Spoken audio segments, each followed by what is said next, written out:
The sky above the bluelock stratum did not just darken, it broke apart like a pane of glass hit by a hammer. There was no warning and no build-up. The artificial sun that lit the massive indoor soccer facility flickered and died instantly, replaced by a screaming tear in the fabric of reality. It started as a thin purple line that looked like a vein in the air, and then it ripped open with a sound that shattered the reinforced windows of the central tower.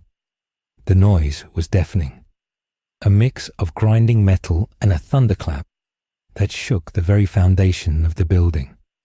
Inside the facility, the air pressure dropped so fast that 300 lungs gasped for breath at the exact same second. This was not part of the training. This was not a hologram or a test devised by Jinpachi Ego. This was a catastrophe. High above the perfectly manicured turf field, the dimensional rift bled energy. It rained down static electricity that sparked and popped against the steel beams of the roof. The automatic lockdown shutters tried to close, but the sensors were fried by the cosmic radiation pouring through the hole. In the control room, the monitors exploded in a shower of sparks. The data streams that tracked heart rates and goal trajectories turned into garbage noise. The system was blind. On the field below, Isagi Yoichi had been seconds away from a goal.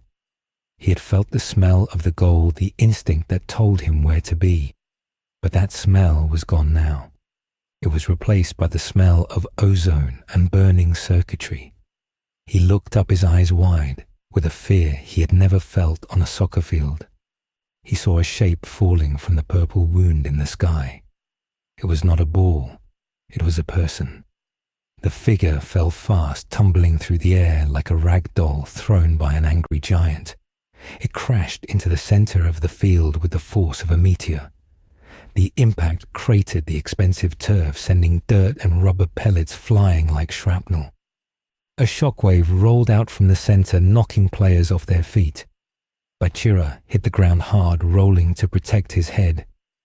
Nagi stopped moving entirely. His eyes locked on the smoke rising from the crater.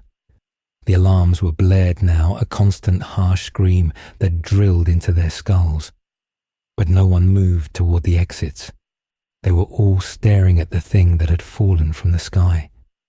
In the middle of the dust cloud, a red and blue figure pushed itself up.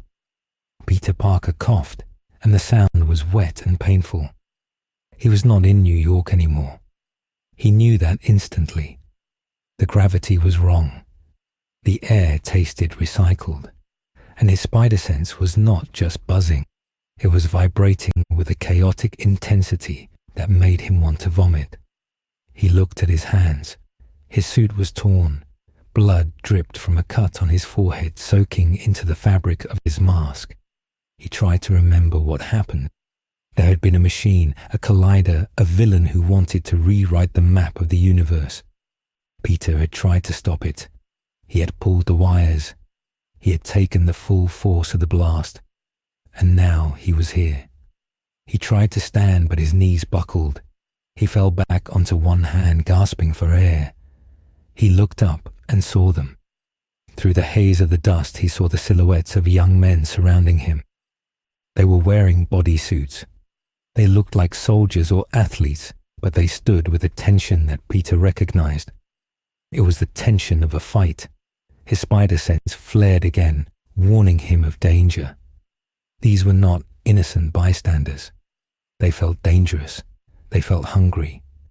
Peter squinted, one lens of his mask cracked and useless. He saw the numbers on their uniforms. He saw the cold calculation in their eyes. They were analyzing him. They were looking for a weakness. Isagi stepped forward, his fear turning into a cold curiosity.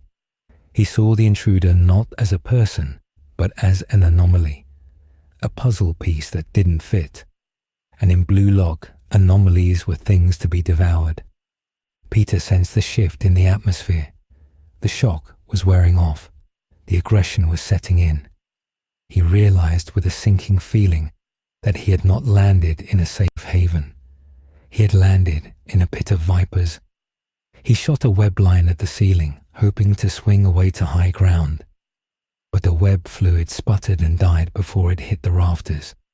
The chemical mix was unstable in this atmosphere. He was grounded, he was hurt, and he was surrounded by 300 egos that recognized no authority but their own. The silence that followed the crash was heavier, fresher than the concrete roof of the facility.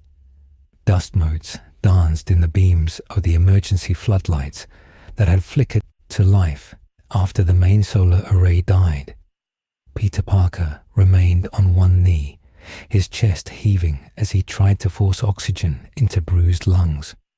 The air here was thin and cold, filtered through industrial purifiers that stripped it of any natural scent, leaving only a sterile metallic taste. He scanned the perimeter again through the spiderweb fracture in his left lens. The data feed in his mask was scrolling endless error messages.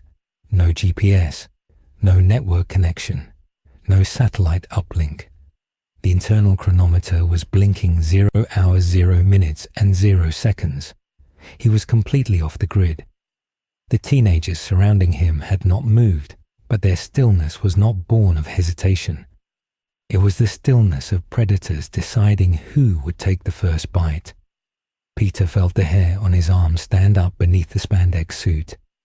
His spider sense, usually a sharp, singular warning of immediate danger, was currently a dull, roaring static in the base of his skull. It was reacting to everything and everyone. These kids were not supervillains. They did not have laser cannons or goblin gliders, but they radiated an intensity that Peter had only ever felt in the presence of lunatics like Cletus Cassidy. It was a raw, unfiltered obsession that distorted the air around them. Isagi Yoichi took another step forward, his eyes narrowing as he processed the intruder. In Isagi's mind, pieces were moving. The crash, the breach, the figure. He was trying to fit this anomaly into the logic of the field, but the logic was breaking. This was not football. This was violence.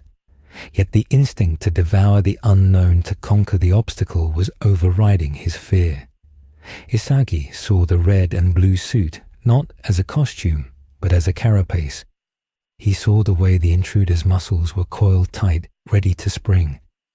This was a physical specimen of the highest order. Baru Shuei broke the stalemate. The self-proclaimed king of the field did not tolerate interruptions to his reign. He stepped through the dust, his expression twisted into a snarl of annoyance. He saw a bug, a pest that had ruined the pitch. Baru did not ask questions. He launched a kick not at a ball but at Peter's head. The motion was blur. It was a strike honed by thousands of repetitions, a kinetic explosion meant to dominate. Peter did not think. He reacted. His body moved faster than conscious thought, dropping flat to the turf, so the kick whistled harmlessly through the space where his head had been a microsecond before. The wind from the kick snapped the fabric of Peter's mask. It was fast, impossibly fast for a high school athlete. Peter planted a hand on the ground and pivoted, sweeping his leg to trip the attacker, but Baru anticipated the counter. The large striker hopped over the sweep with surprising grace and brought his heel down like a guillotine. Peter rolled backwards, springing to his feet 10 feet away. He held up his hands, palms open, in a universal gesture of surrender. He tried to speak, to tell them he was not an enemy, but the words caught in his throat as a wave of dizziness hit him. The dimensional transit had scrambled his equilibrium. He felt like he was standing on the ceiling. Baru did not stop. He charged again, roaring something in Japanese that Peter's translator finally caught. The word was donkey. Peter dodged again, flipping over Baru's shoulder and landing softly on the turf. He needed to end this without hurting them. That was the rule. Great power meant he had to be the adult in the room, even if he was barely older than they were. But the restraint was dangerous. These kids were not holding back. They were striking with the intent to break bone. Another player lunged from the side. It was Raichi, teeth bared, screaming about the interruption. Then Zantetsu accelerated from a standstill, creating a sonic boom of displacement that actually registered on Peter's suit sensors. Peter sidestepped, grabbing Zantetsu's arm and using the speedster's own momentum to throw him into Raichi. The two collided in a tangle of limbs. The spider sense flared brighter. A projectile. Peter tilted his head to the left as a soccer ball flew past his ear at over 100 miles per hour. It smashed into the reinforced glass of the sideline barrier, shattering it. Peter looked toward the source. Rin Itoshi stood 40 yards away, his leg still raised in the follow-through. Rin's face was a mask of cold indifference. He had aimed for the head. He had aimed to kill the distraction. Peter realized then that the rules of engagement here were fundamentally broken. This was not a sport. It was a war zone disguised as a game. The speakers overhead crackled to life, cutting through the growing chaos. The voice was thin, raspy, and dripping with boredom. It was Jinpachi Ego. The translation software in Peter's suit finally locked onto the frequency, piping the English audio directly into his ear. The voice spoke of chemical reactions and unforeseen variables. It did not sound concerned. It sounded intrigued. Ego was watching from the control room, his eyes glued to the monitors that were slowly coming back online. He saw the heat signatures. He saw the muscle density of the intruder. He saw the reaction times that defied human physiology. Ego did not see a rescue mission. He saw a catalyst. He leaned into the microphone. He told the unpolished gems that the world was full of chaos. He told them that a striker must be able to score even when the sky falls. He declared that the training session was over. The new objective was survival. The doors to the exit slammed shut with heavy metallic thuds. The electronic locks engaged with a hiss of hydraulics. The facility was sealed. Peter looked at the sealed exits and felt a surge of claustrophobia. He was trapped in a concrete box with 300 chemically enhanced adrenaline junkies who had just been told that he was the target. The atmosphere on the field shifted. The curiosity was gone. The fear was gone. It was replaced by a collective hunger. Isagai looked at Peter, and for a split second Peter saw a dark swirling aura manifest behind the boy. It looked like puzzle pieces assembling into a skull. It was a psychic projection of pure ego, and it chilled Peter to the bone.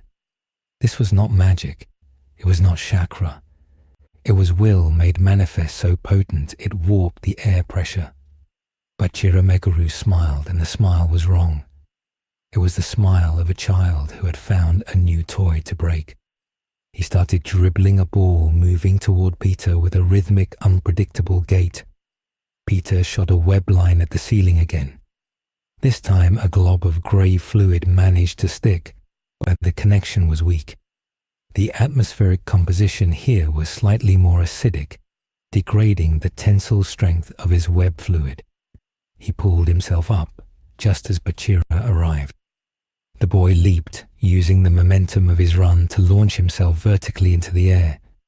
He defied gravity for a second longer than should have been possible, reaching for Peter's ankle. Peter kicked free, sticking to the wall 20 feet up. He looked down at the sea of faces. They were all looking up. They were calculating trajectory. They were analyzing his grip strength. They were learning. Peter realized he could not stay in the open.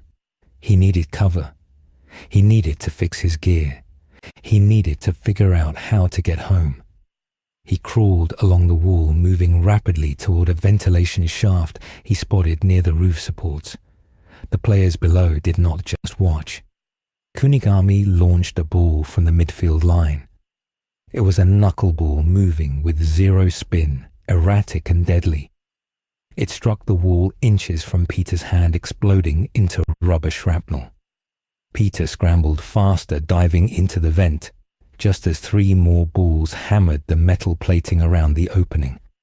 He pulled the grate shut behind him and crawled into the darkness. The vent was tight and smelled of ozone and sweat. Peter collapsed against the cold metal wall, tearing off his mask to breathe.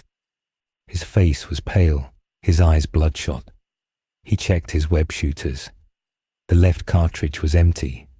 The right was at 12%, and the nozzle was clogged with the residue of the failed chemical mix. He was essentially grounded. He tapped the interface on his wrist. Still no signal. He was alone in a dimension that wanted him dead.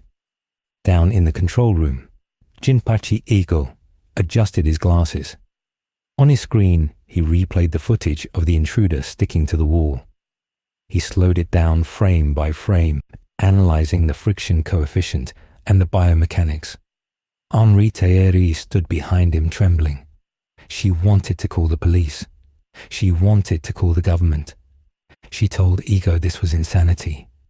Ego ignored her. He was typing commands into the facility's mainframe. He initiated Protocol Red.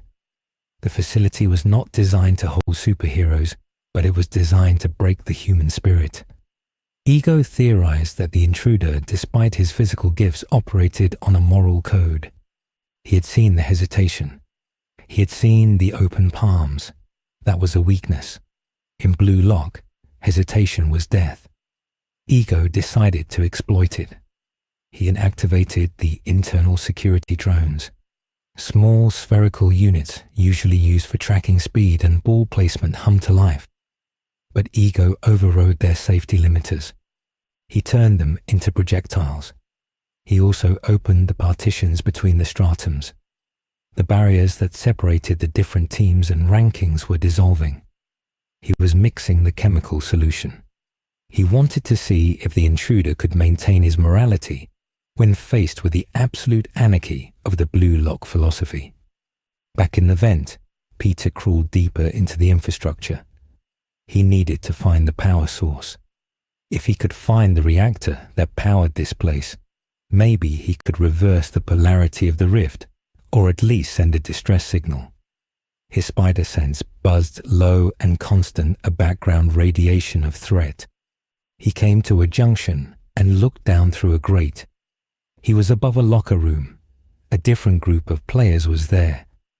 These ones were older, taller. They wore different jerseys. It was the U20 team, or players, who looked like they belonged in a higher weight class. They were arguing. One of them, a guy with long hair and a terrifyingly calm demeanor, was sharpening his mental focus. This was Ayu. Beside him, Tokimitsu was hyperventilating, worrying about the ceiling collapsing. Peter watched them. They were just kids. Powerful, dangerous kids, but kids. He couldn't fight them. He had to save them from whatever cosmic accident had brought him here. But to save them, he had to survive them. A drone buzzed into the vent shaft behind Peter. It was small, sleek, and glowing red. Peter turned just as it accelerated. He slapped it out of the air, crushing the plastic casing with a reflexive twitch of his hand. But the drone wasn't alone. A swarm of them clicked and whirred in the darkness, filling the shaft with the sound of angry hornets. Peter cursed under his breath and scrambled forward, moving as fast as he could in the confined space. He burst out of a vent into a corridor rolling across the linoleum floor. He was in a hallway now wide and white. The alarms were still blaring. He stood up and saw a figure at the end of the hall. It was Nagi Seishiro. The white-haired boy was leaning against the wall, playing a game on his phone, as if the apocalypse wasn't happening. Nagi looked up as Peter landed. There was no fear in Nagi's eyes, only a dull disinterest that slowly sharpened into recognition. Nagi put his phone in his pocket. He didn't take a fighting stance. He just stood there, relaxing his muscles, waiting. Peter hesitated. This one felt different. The intent wasn't aggressive, it was void. It was an emptiness that was somehow more unsettling than Baru's rage. Peter raised a hand. He tried to ask for directions. He tried to ask where the exit was. Nagi simply pointed a finger at Peter. Then he dropped a ball he'd been holding under his arm. Before the ball hit the ground, Nagi trapped it with his toe, flicking it up into the air. In one fluid motion, he volleyed it. The ball flew down the hallway like a bullet. Peter dodged, tilting his head. The ball hit the wall behind him and rebounded at a perfect angle, flying back toward Nagi. Nagi trapped it again without looking. It was a demonstration. Nagi was showing him that in this corridor, geometry belonged to him.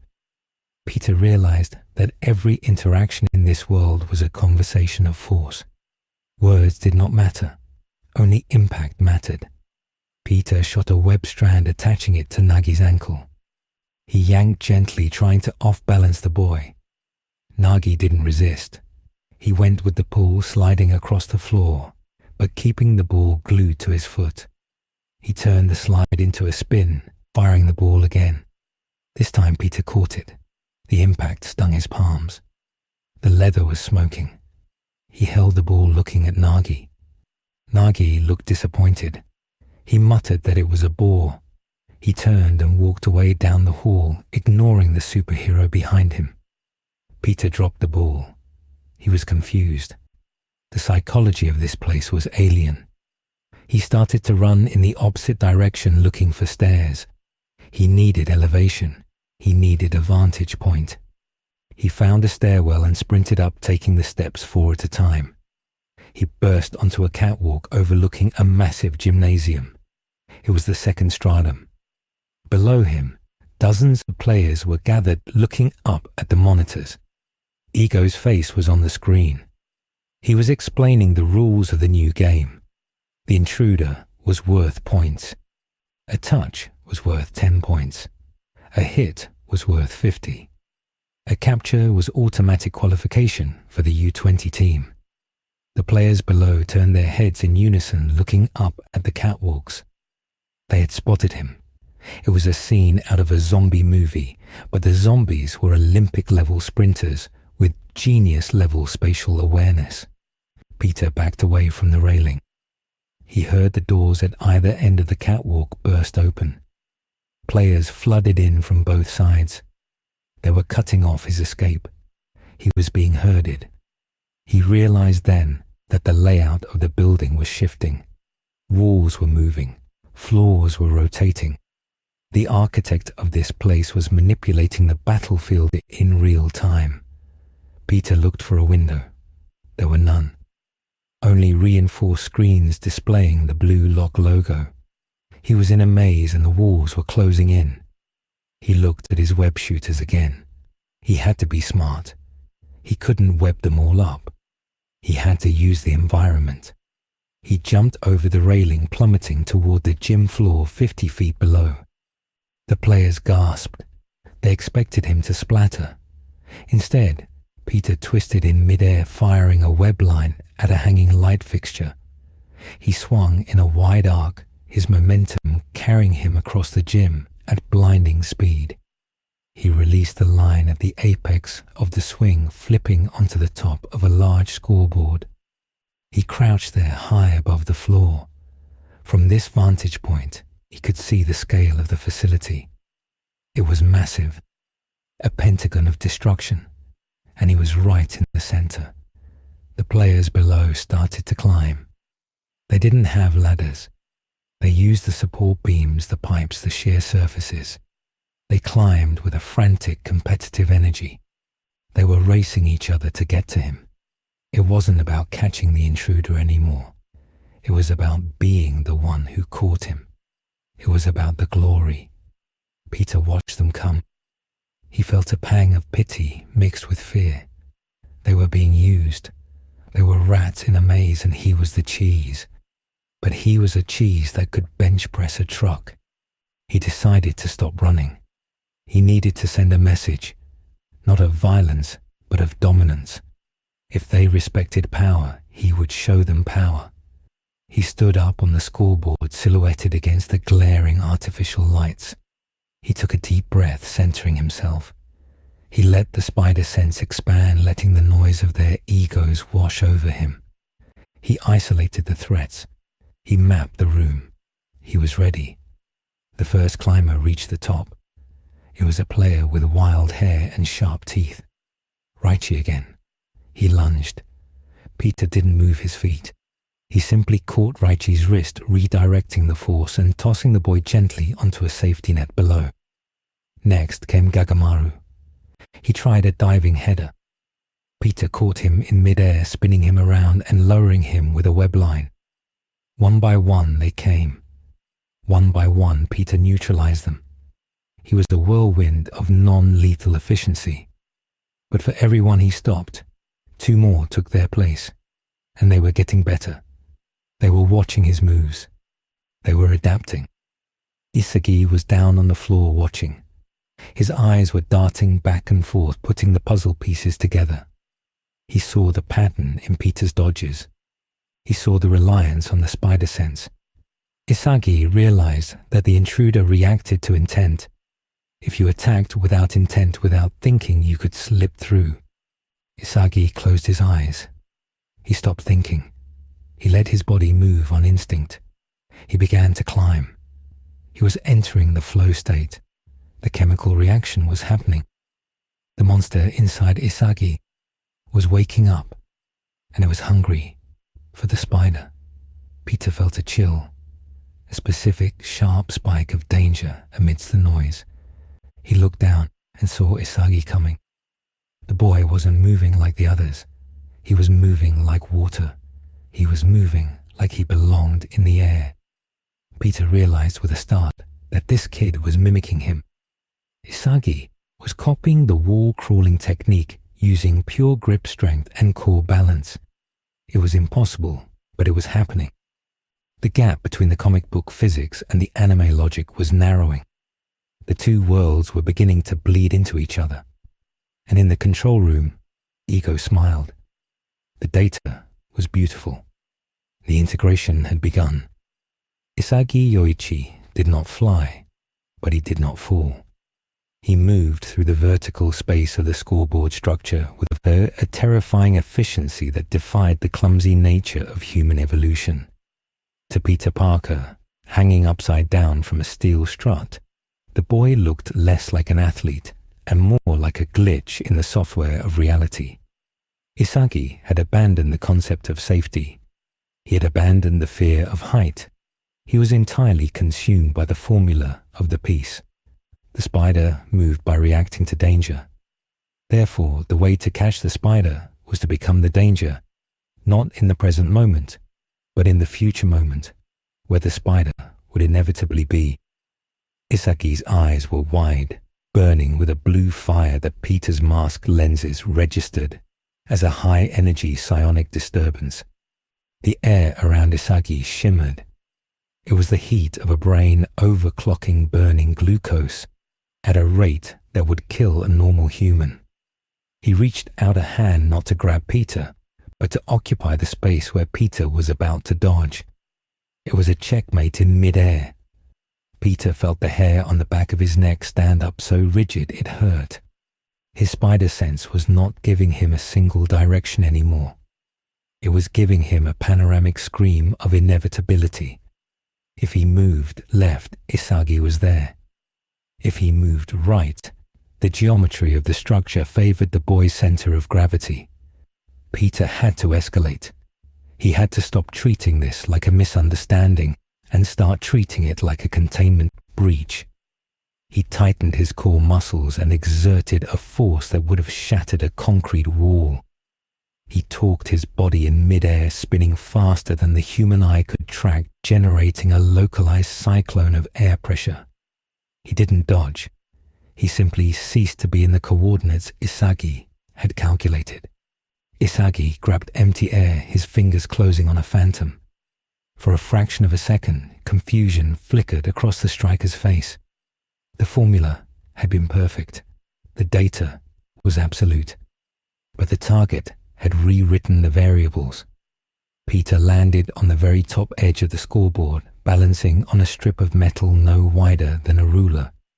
He looked down at Isagi, who was now clinging to the mesh grating 10 feet below. Peter saw the frustration in the boy's posture, but he also saw something else. Adaptation. Isagi was not despairing. He was recalibrating. He was feeding the data of the failure back into the algorithm. The monster was learning. But they were not alone. The sound of tearing metal echoed through the cavernous gym. From the catwalks above, a shadow dropped. It was heavy, violent, and laughing. Shido Ryusei descended like a bomb. He didn't care about positioning or logic. He cared about the explosion. He slammed into the scoreboard structure with a flying kick that bent the steel frame. The entire massive display unit groaned and tilted, swaying precariously over the drop. Peter lost his footing. He didn't fall, but he had to drop into a crouch to stabilize. Shido landed on the tilted surface, his eyes wild, his antennae-like hair vibrating with the thrill of the chaos. He looked at Peter and licked his lips. He saw a biological marvel. He saw a supreme organism, and his only instinct was to see what color it bled. Shido lunged. He was faster than Isagi in raw twitch muscle fiber. He was an animal. Peter caught Shido's ankle as the kick came in, but the force behind it was staggering. It wasn't just muscle. It was flow. The impact sent a shockwave through Peter's arm, rattling his bones. This shouldn't be possible. Peter had caught cars. He had stopped trains. A high school soccer player should not be able to generate enough kinetic energy to bruise him. But the laws of physics in this facility were softening. The conviction of the players was acting as a force multiplier. Their ego was becoming mass.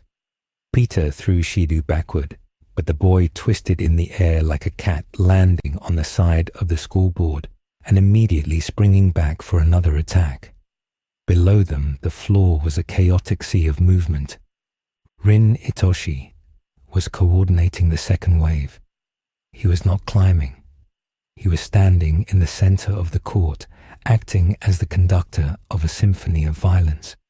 He was kicking balls at the support cables holding the scoreboard. He wasn't trying to climb up. He was trying to bring them down. Thwack, thwack, thwack. The balls hit the steel cables with the precision of sniper fire. Each impact frayed the wire a little more. Peter heard the ping of snapping tension strands. He looked down and locked eyes with Rin. The younger Itoshi brother stared back with a cold, dead gaze that promised nothing but destruction. He was willing to drop a 10-ton structure on his own brother's head just to kill the spider. This was madness. Peter realized he couldn't stay here. If the scoreboard fell, it would crush the players below. He had to move the fight. He had to draw the fire away from the structural supports. He shot a web line at the ceiling, aiming for the ventilation duct he had used earlier. But as the fluid left his shooter, it hissed and evaporated. The humidity in the room had spiked. The sweat of 300 players, the steam from the cooling systems, and the dimensional radiation had created a microclimate that dissolved his web fluid before it could set. He was out of webs. He was trapped on a sinking ship. The first cable snapped with a sound like a gunshot. The scoreboard lurched, dropping 5 feet. Isagi slipped, dangling by one hand over the 50-foot drop. Shido laughed, riding the falling structure like a surfboard. Peter didn't hesitate. He dove, not away from the danger, but into it. He grabbed Isagi by the back of his jersey, hauling him up and tossing him toward the safety of the catwalk. Isagi hit the metal grating and rolled safe. He looked back at Peter, his eyes wide. He didn't understand. Why save the enemy? Why waste the calories? It was an irrational move. It was a variable that didn't fit the equation of survival. Peter didn't have time to explain moral philosophy. He landed back on the tilting scoreboard just as Shido came at him again. This time Peter didn't catch the leg. He punched. He pulled the punch, pulling 99% of the force, but he connected. His fist hit Shidu's chest. The impact sounded like a hammer hitting a side of beef. Shidu gasped, his eyes bulging as the air was forced out of his lungs. He collapsed, folding in on himself. Peter grabbed him, slinging the unconscious boy over his shoulder, 2 down. But the structure was groaning. The final cable was fraying. And down on the ground, Rin was lining up the final shot. Ego watched from the control room. His fingers drummed a frantic rhythm on the console. The readings were spiking off the charts. The integration was happening faster than he predicted. The flow state of the players was resonating with the dimensional anomaly of the intruder. It was creating a feedback loop.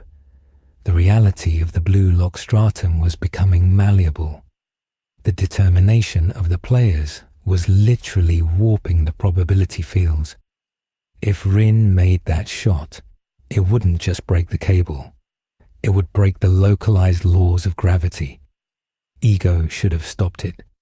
He should have flooded the room with sleeping gas. But he was a scientist of evolution, and he could not look away.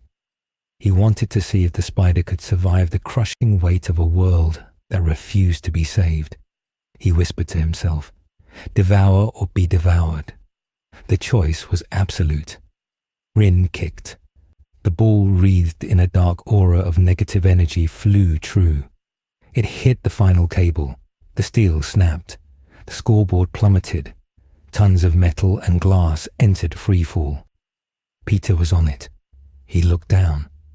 Directly underneath the falling debris was a group of players who had been too slow to move. Among them was Chigiri Hyoma, the boy with the fragile leg. He was frozen, staring up at the death descending on him. Peter's mind raced. He had no webs. He had no leverage. He was falling with the object. He couldn't stop it, but he could change his path. He could become the fulcrum. Peter Parker roared a sound of pure exertion that echoed like a beast in the silence of the fall. He planted his feet on the falling scoreboard and shoved off with every ounce of strength in his mutated DNA. He didn't jump to save himself. He jumped to push the scoreboard away. Newton's third law. For every action there is an equal and opposite reaction. Peter launched himself down faster than the gravity catching the underside of the scoreboard. He braced his back against the falling mass and his feet against the air, relying on the friction of the thickening atmosphere. It wasn't enough. He needed something solid. He saw a support beam flashing past. He reached out, grabbing it with one hand, while his back bore the weight of the falling structure.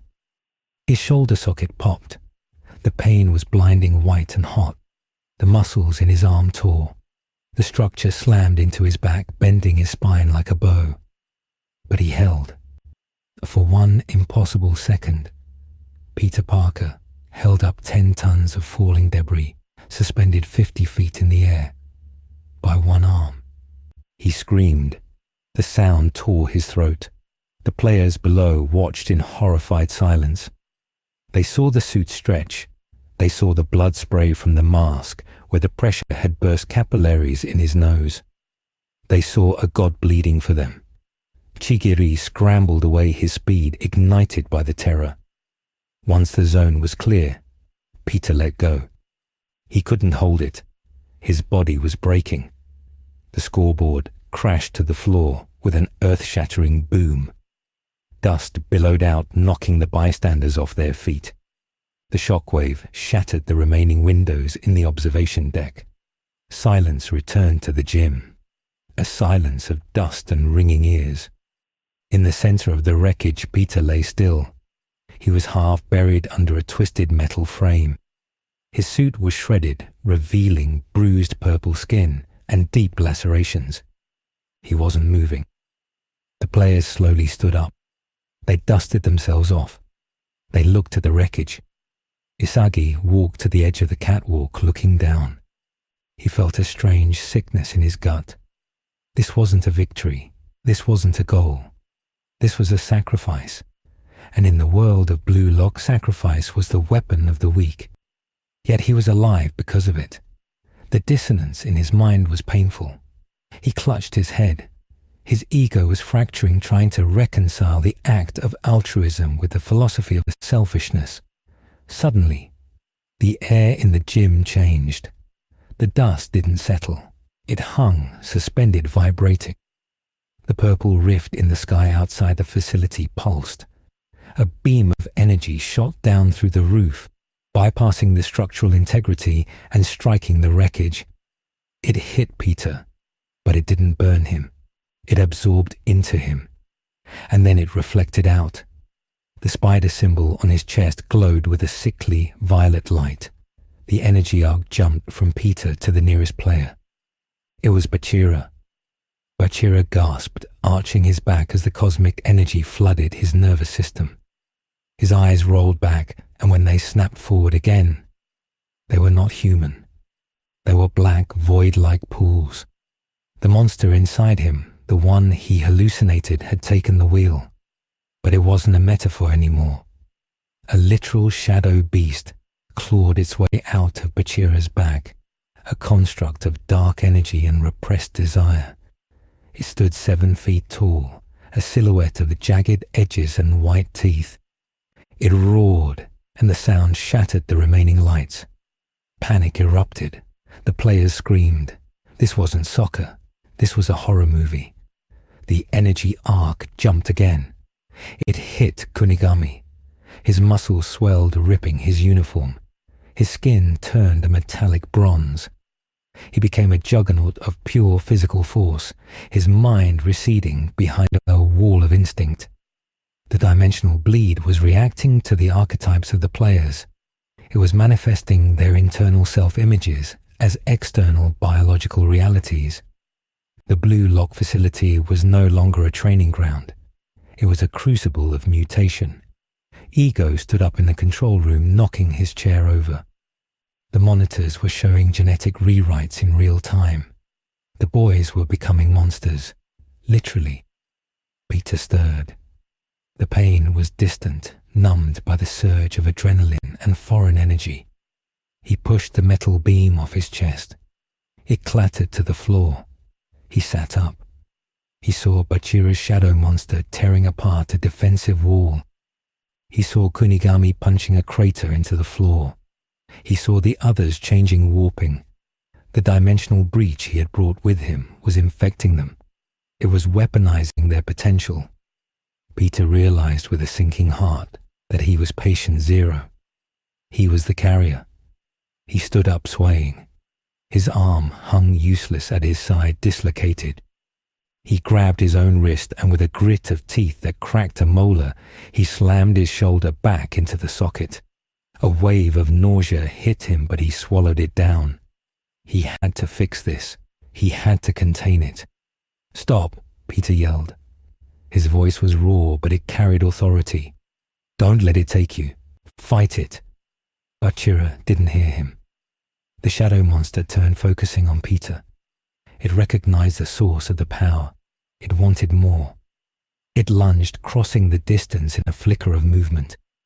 Peter dodged, relying on the spider sense, which was now screaming so loud it was deafening. The shadow claws raked across Peter's chest, shredding the spider symbol. Peter rolled, coming up in a defensive crouch. He couldn't fight them. If he hit them now in this unstable state, he might kill them. Their bodies couldn't handle the stress of these transformations. They would burn out. They would die. He needed to drain the energy. He needed a conductor. He looked at the floor. The facility was wired. High voltage cables ran under the court to power the holographic systems. If he could tap into that grid, he might be able to create a feedback loop that would suck the dimensional energy out of the players and ground it. But he needed time, and he needed a distraction. "Isagi," Peter yelled, looking up at the catwalk. The boy was still there, staring in horror. "Isagi, I need you to think. I need a playmaker." Isagi snapped out of his trance. The superhero was asking him for orders. It was absurd. It was backwards. But the logic was sound. Isagi could see the field. He could see the movements of the monsters. The center, Isagi screamed, his voice cracking. Get them to the center circle. The sensors are densest there. If you overload it, the system creates a vacuum. Isagi understood the mechanics of the field better than anyone. He knew that the Blue Lockman system had a failsafe in the center circle, a massive energy sink designed to absorb the impact of high-velocity balls. If Peter could trigger it, he could ground the charge. Peter nodded. He started to run. He wasn't running away. He was running a line. He was dribbling himself through a field of monsters. Kunigami swung a massive fist. Peter slid under it. Chigiri, now radiating a red aura of pure speed, flashed past, cutting Peter's cheek. Peter ignored the blood. He reached the center circle. He planted his feet. He looked at the swarm of mutated players descending on him. He needed them all close. He needed a pile-up. Come and get it, Peter taunted, opening his arms. You want the ball. I'm the ball. They crashed into him. A tidal wave of flesh and energy. Peter disappeared under the mass. He felt claws, teeth, and crushing weight. He felt his ribs crack. He felt his suit fail, but he held his ground. He pressed his hands into the turf, digging his fingers into the subfloor until he found the cables. He ripped them up, sparking and live. He grabbed the exposed copper with his bare hands. The shock was absolute. 50,000 volts surged through Peter Parker's body. He became the conduit. He channeled the electricity into the mass of players on top of him. But he didn't electrocute them. He reversed the polarity of his own bioelectric field, using the city's power to create a magnetic lure for the purple dimensional energy. It worked. The energy screamed as it was ripped from the players. The shadow monster shrieked and dissolved back into Bachira. The metallic skin faded from Kunigami. The red aura vanished from Chigiri. The energy flowed into Peter, turning him into a glowing white sun of pain. He held it for 1 second, 2 seconds, 3 seconds. He was burning alive. Every cell in his body was rupturing and regenerating in a cycle of agony. Then he released it. He drove the energy down into the earth. The floor exploded. A crater 30 feet wide opened up in the center of the gym. The shockwave blew the players back, scattering them like bowling pins. They hit the walls and slid down unconscious but human. The mutations were gone. Peter knelt in the center of the smoking crater. His suit was gone, burned away except for tattered rags around his waist and mask. His skin was charred, smoking. He tried to stand but fell forward, catching himself on his hands. He coughed and black smoke came out. He was alive, but he was broken. The silence was different this time. It wasn't the silence of shock. It was the silence of a graveyard. From the shadows of the tunnel, a slow clapping emerged. Ego walked out onto the field. He stepped over the unconscious body of Raichi. He walked to the edge of the crater and looked down at the fallen hero. Ego didn't look impressed. He looked disappointed. You saved them, Ego said, his voice echoing in the dead room. How boring. Peter looked up one lens of his mask, completely gone, revealing a blue eye filled with pain and defiance. There. Kids, he rasped. They were evolving. Ego countered, adjusting his glasses. You interrupted the metamorphosis.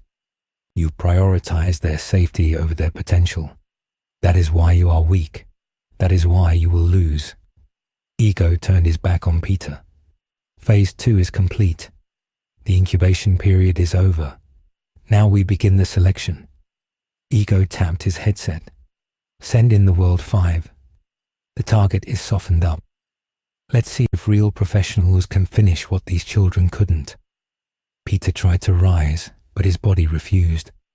He collapsed onto the scorched earth. Darkness edged his vision. The last thing he saw was the heavy blast doors of the facility opening and 5 silhouettes stepping through the smoke. They were adults, they were pros, and they looked completely unbothered by the carnage. Peter passed out. The first catastrophe was over, but the war had just begun. The facility groaned as the dimensional rift above settled into a stable, permanent tear. It wasn't going away. Bluelock was no longer on Earth. It was somewhere in between, and Spider-Man was the only thing keeping it from falling into the abyss. In the infirmary, unseen by anyone, Isagi Yoichi opened his eyes. They were not brown anymore. They were faint, glowing purple. He sat up. He didn't feel pain. He felt clarity. He'd watched Peter channel the energy. He'd analyzed the flow. He looked at his hand and focused. A small spark of purple lightning jumped between his fingers. He clenched his fist, extinguishing it. He had devoured the anomaly. He had learned the taste of cosmic power, and he wanted more. The timeline had shifted. The genre had changed. It was no longer a sports anime. It was a survival horror. And the monster was not the one in the spider suit. The monster was the one waking up in the hospital bed, realizing that reality was just another defense to be broken down. Isagi smiled. It was a terrifying, jagged expression. The game was finally getting interesting. Julian Loki stood over the broken form of Peter Parker, not with malice, but with the casual indifference of a god, looking at a particularly durable insect. The prodigy of the French League tapped his toe against the scorched concrete of the crater floor. He was vibrating, not from fear, but from a frequency of speed that made his outline blur, even when he was standing still. The dimensional shift had not mutated the World 5 in the gross biological way it had twisted the high schoolers. Instead, it had refined them. It had taken their absolute belief in their own superiority and calcified it into a hard law of physics. Loki believed he was the fastest thing in the world, and in this pocket dimension, that belief overrode the concept of friction. Peter groaned, trying to push himself up. His triceps screamed. His ribs grated against each other like broken pottery. He looked up through his one good eye and saw the 5 figures towering over him. They didn't look like soccer players anymore. They looked like the pantheon of a cruel religion. Adam Blake stood with his arms crossed, his massive frame distorting the light around him. His density had increased. He was a gravity well of pure arrogance. Leonardo Luna looked bored, his long features sharp and predatory, his aura a sickly pale green that felt like acid on Peter's exposed skin. Dada Silva and Pablo Cavazos flanked them, silent and heavy. They were the gatekeepers of the professional world, and they had been given the green light to exterminate the amateur. Peter coughed, spitting out blood that sizzled on the hot ground. He knew this feeling. He had felt it with the Sinister Six. He had felt it with Thanos. It was the feeling of being outnumbered, outgunned, and out of time. But Peter Parker did not stay down. It was the one immutable fact of his existence across every timeline. He forced his trembling legs to straighten. He locked his knees. He raised his fists in a shaky boxing stance. The World 5 watched him rise. They didn't attack immediately. They were curious. They wanted to see how much punishment the specimen could take before it expired. Luna stepped forward first. He moved with a languid grace that hid a terrifying tension. He spoke not to Peter, but to the air. He said that hope was a disease. He said that the belief that effort could overcome talent was a lie, told to children to keep them docile. He raised his leg. It wasn't a kick. It was an execution. Peter saw the muscles contract. His spider sense screamed a warning, but it was different this time. It wasn't warning him of an impact. It was warning him of a cut. Luna's leg snapped forward. Peter dodged, reacting on pure instinct, throwing his upper body back. The air where his throat had been hissed. A crescent wave of vacuum pressure sliced through the space, carving a deep groove into the concrete wall behind him. Peter's eyes widened. That wasn't a physical strike. Luna had kicked the air so hard and with such precise rotation that he had created a vacuum blade. It was anime logic applied to real-world physics, and it was lethal. Luna clicked his tongue in annoyance. He had missed by a millimeter. He stepped in, closing the distance. He didn't fight like a martial artist. He fought like a striker. He used his legs, his knees, his feet. He treated Peter's head like a ball to be dribbled. Peter blocked a high kick with his forearm and felt the bone hairline fracture. The force was immense. It was the weight of 1,000 goals, the weight of a career built on crushing dreams. Peter rolled with the impact, spinning away and firing a desperate web line at Luna's face. The web hit, but Luna didn't panic. He didn't claw at it. He simply accelerated.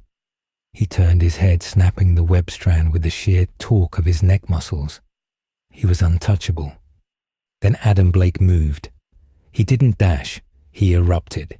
He crossed the 20 feet between them in a single stride, his movement displacing the air with a thunderous boom. He slammed his shoulder into Peter. It felt like being hit by a freight train made of depleted uranium. Peter went flying. He smashed through the remains of the scoreboard, tumbling across the ruined gym floor. He skidded to a halt near the exit tunnel. His vision swam. He couldn't breathe. His lungs were in spasm. Blake walked toward him, tearing his jersey off to reveal a torso that looked like it was carved from granite. Blake's skin had a metallic sheen. The dimensional energy was reinforcing his dermis, making him invulnerable to blunt force. He picked Peter up by the neck with one hand, lifting him off the ground as if he weighed nothing. Peter clawed at Blake's wrist, but it was like squeezing a steel pipe. Blake squeezed. He smiled a wide, terrifying grin. He told Peter that in the big leagues, little boys got eaten. He pulled back his other fist, charging it with kinetic energy. The air around his knuckles distorted. He was going to punch a hole through Peter's chest. A beam of purple light struck Blake's wrist. It was surgical, precise. It burned hot enough to flash boil the moisture in the air. Blake roared in surprise, dropping Peter. He looked at his wrist where a patch of skin was smoking. He looked toward the tunnel shadows. Isagi Yoichi stepped out. He looked different. The blue bodysuit he wore was singed and torn, but he didn't seem to care. His eyes were the source of the change. The irises had fracture lines in them, glowing with a deep violet intensity that pulsed in rhythm with the dimensional tear above. He wasn't radiating heat. He was radiating cold. A zero-point energy that sucked the warmth out of the room. Isagi didn't look at Peter. He looked at Blake. He was analyzing the juggernaut. He was dissecting the threat. Isagi held up his hand, his fingers arranged in a gun shape. Smoke drifted from his index finger. He had learned. He had watched Peter channel the energy earlier, and his body, the supreme adapter, had mimicked the biological pathway. He couldn't generate the massive voltage Peter could, but he could condense the ambient radiation into focused beams. Isagi called it a direct shot. Blake laughed. He found the resistance amusing. He charged Isagi. A tank against a sniper. Isagi didn't move. He stood his ground, his eyes tracking every micro-movement of Blake's muscles. He saw the tension in the quadriceps. He saw the weight shift. He saw the future. Metavision had evolved. It was no longer just a prediction engine for the field. It was the causality engine. Isagi could see the timelines branching out from Blake's choices. He saw the timeline where Blake crushed him. He saw the timeline where he dodged. And he saw the timeline where he won. Isagi chose the third path. Just as Blake swung, Isagi dropped. He collapsed his center of gravity, slipping under the massive arm. He placed his hand on Blake's abdomen. He didn't punch. He pushed. But he pushed with the flow of the dimensional energy. He inverted Blake's own gravity vector for a split second. Blake's momentum betrayed him. The giant man flew over Isagi's head, crashing face first into the floor with earth-shaking force. It was judo applied through metaphysics. Isagi stood up, dusting off his hands. He looked at Peter. He told the hero to get up. He said he wasn't saving him. He said he needed a meat shield.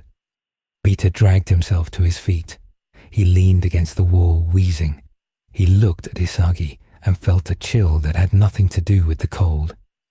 The kid had changed. The innocence was gone, cauterized by the power he had absorbed. Isagi was operating on a logic that Peter found terrifyingly familiar. It was the logic of Otto Octavius, the logic that the end justified the means. But Peter didn't have the luxury of a moral debate, not with the World 5 regrouping. Loki was laughing, clapping his hands. He found the defiance entertaining. Luna looked annoyed. The bugs were biting back. The atmosphere in the gym grew heavier. The pressure dropped. The dimensional tear in the roof widened and a sound came from it. A low, resonant hum that vibrated in their teeth. Reality was destabilizing. The walls of the facility began to flicker like a bad hologram. Sections of the floor turned transparent, revealing the void beneath. They weren't on Earth anymore. They were drifting in the blind eternities. Ego's voice cut through the static on the PA system. He sounded breathless, excited. He announced that the environment was entering Phase 3, the world of struggles. He explained that the facility was responding to the conflict. It would generate terrain based on the mental states of the combatants. The floor began to ripple. Concrete turned to mud, then to glass, then to grass. Pillars of rock erupted from the ground, separating the combatants. A labyrinth was forming. A procedurally generated dungeon born from their collective aggression. Peter realized they had to move. If they stayed in the open, they would be surrounded and crushed. He looked at Isagi. He nodded toward the depths of the labyrinth. Isagi understood. It wasn't a retreat. It was a tactical repositioning. They turned and ran. They sprinted into the shifting corridors of the new terrain. Behind them, the World 5 gave chase. Loki was a blur of motion ricocheting off the walls. Blake plowed through obstacles, smashing stone pillars as if they were styrofoam. Peter and Isagi ran side by side. Peter was limping, favoring his left leg. Isagi moved with a fluid, unnatural grace, his feet barely touching the ground. He was surfing the energy currents. They turned a corner and skidded to a stop. The corridor ended in a sheer drop. Below them was a vast cavernous space filled with grinding gears and floating platforms. It looked like the inside of a clock tower designed by MC Escher. It was the heart of the bluelock facility, the mechanical underbelly exposed by the reality warp. "We have to go down," Peter said, eyeing the depths. "The reactor, the core, whatever is powering this place. If we can shut it down, we can close the rift." Isagi looked at him, his purple eyes glowing in the gloom. "Shut it down? No. We take it." Peter froze. "What?" "We take the control," Isagi said, his voice flat and calm. "If we shut it down, we die. The atmosphere out there is void. This facility is the only life support we have. We don't destroy the engine. We become the driver." "Isagi, listen to me," Peter said, grabbing the boy's shoulder. "That power is corrupting you. You can't control a dimensional tear. It's not a soccer ball. It will eat you alive." Isagi looked at Peter's hand, then up at his mask. He didn't pull away. He smiled, a thin, mirthless smile.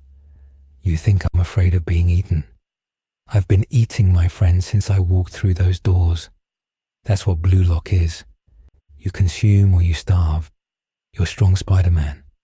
But you're starving. You're trying to save everyone. That's why you're weak. That's why you're broken. Peter stepped back, stunned. The ideology was absolute. It was impenetrable. Before he could argue, a blast of wind heralded the arrival of Julian Loki. The speedster appeared on a floating platform above them. He didn't look winded. He looked fresh. "Found you," Loki said. "Hide and seek is over." Loki dropped. He accelerated in freefall, reaching terminal velocity in nanoseconds. He aimed a kick at Isagi. Peter reacted. He didn't think about Isagi's words. He didn't think about the boy's darkness. He just saw a kid about to be decapitated. Peter tackled Isagi, shoving him off the ledge. They fell together, tumbling into the abyss, just as Loki's kick shattered the rock where they had been standing. They plummeted through the dark air, passing spinning gears and arcing electricity. Peter shot a web line, blindly catching a metal strut. The jolt wrenched his arm, but he held on. He swung, swinging Isagi onto a lower platform. They landed hard, rolling across a metal grating. They were deep in the machine now. The noise was deafening. The air smelled of ozone and oil. They weren't safe. Dada Silva dropped from the darkness above, landing with a heavy metallic clang. The Brazilian defender was massive, a wall of muscle and grit. He blocked the path forward. Behind them, Pablo Cavazos floated down, his movement light and deceptive. He blocked the retreat. They were pincered. The World Five were working as a team, dismantling the opposition with ruthless efficiency. Peter stood up. He was exhausted. His energy reserves were near zero. He looked at Isagi. Isagi was scanning the room, his eyes darting frantically. He wasn't looking for an exit. He was looking for a weapon. He saw a loose conduit cable hanging from the ceiling, sparking with blue energy. "Spider," Isagi said. "Throw me." "What?" "Throw me the big one." Isagi pointed at Silva. "High. Fast." "He'll crush you," Peter warned. "Do it," Isagi screamed, the monster surfacing in his voice. Peter didn't have a better plan. He grabbed Isagi by the waist of his suit. He spun, winding up the throw. He used the last of his strength, the hysterical strength of a desperate man. He launched Isagi Yoichi like a human missile. Isagi flew through the air straight at Dada Silva. Silva braced himself, grinning. He prepared to catch the boy and break him. But in mid-air, Isagi didn't brace for impact. He reached out. He grabbed the sparking conduit cable as he flew past it. He swung, swinging around the cable, using the momentum to change his trajectory. He didn't hit Silva. He swung past him, wrapping the live, high-voltage cable around Silva's neck. Silva roared, grabbing at the wire. The electricity surged. Silva's metallic skin conducted the charge perfectly. He lit up like a Christmas tree, seizing up in spasms of agony. Isagi landed behind him, pulling the cable tight. He was strangling the giant with the facility's own power grid. It was brutal. It was efficient. It was attempted murder. Peter watched in horror. This wasn't incapacitation. This was an execution. "Isagi, stop!" Peter yelled, springing forward. He tackled Silva, kicking the giant in the chest to knock him backward and loosen the wire. Silva fell crashing into a pile of machinery, unconscious and smoking. Isagi was thrown back by the release, rolling to a stop. He looked at Peter with pure venom. "I had him," Isagi hissed. "I had the goal." "We don't kill," Peter said, his voice hard. "That's the line. You cross that, you never come back." "He was going to kill us," Isagi shouted, pointing at the fallen giant. "This isn't a game anymore. Look around you. The world is ending. Your rules don't apply here. My rules are the only thing keeping me human," Peter shouted back, tearing off his ruined mask. His face was bruised, his hair matted with blood and sweat. "You think power is about what you can take. It's about what you can endure. If you lose yourself to win, you've lost everything. Isagi stared at Peter's face. He saw the fear there, but he also saw the resolve, the unbreakable will that had kept this superhero alive through 1,000 battles. For a second, the purple light in Isagi's eyes dimmed. The human boy resurfaced, confused and scared. But then, Pablo Cavazos attacked. The technician didn't make a sound. He simply appeared behind Peter, kicking him in the back of the knee. Peter crumbled. Pablo followed up with a barrage of strikes, fast, precise, and aimed at nerve clusters. Peter couldn't defend. He was too slow, too hurt. He fell to the ground, curling up to protect his head. Pablo raised his foot for a finishing stomp. Isagi watched. The equation was simple. Let the spider die. Escape while Pablo is distracted. Survive. That was the logical path. That was the egoist path. But the variable in the equation was the look in Peter's eyes. The endurance. Isagi felt a glitch in his own logic. A piece of the puzzle that didn't fit. He cursed. He grit his teeth. He moved. Isagi didn't attack Pablo. He attacked the environment. He kicked a lever on the control console next to him. He didn't know what it did. He just knew it changed the board. A massive hiss of steam erupted from the floor pipes, blinding Pablo. The distraction was momentary, but it was enough. Peter swept Pablo's leg, knocking him down. Peter scrambled back, grabbing Isagi. Run, Peter wheezed. They ran again, deeper into the bowels of the machine. They reached a heavy blast door. Peter ripped the panel off the wall and hot-wired the lock. The door hissed open. They dove inside just as a vacuum blade from Luna slashed the air where they had been standing. Peter slammed the manual override. The door slammed shut, locking with massive steel bolts. They were safe. For a moment, they were in a server room. Banks of computers hummed with blue light. In the center of the room was a pedestal, and on the pedestal was not a trophy, but a singularity, a swirling ball of black and purple energy contained within a magnetic field. It was the core, the anchor of the dimension. Peter slid to the floor, his back against the door. He was done. He couldn't fight anymore. He looked at the singularity. Then he looked at Isagi. Isagi walked toward the core. He was drawn to it. The purple light in his eyes pulsed in time with the singularity. That's it, Isagi whispered. The source. Don't touch it, Peter warned, his voice a whisper. It's unstable. It's beautiful, Isagi said. He reached out a hand. The magnetic field rippled. The singularity reacted, reaching out a tendril of darkness toward Isagi's fingertips. Isagi, don't. Peter tried to stand, but his legs failed him. Isagi hesitated. He looked at the power. Then he looked at Peter bleeding on the floor. He saw the choice. The power would make him a god in this world. It would let him crush the World 5. It would let him escape. But it would destroy the facility.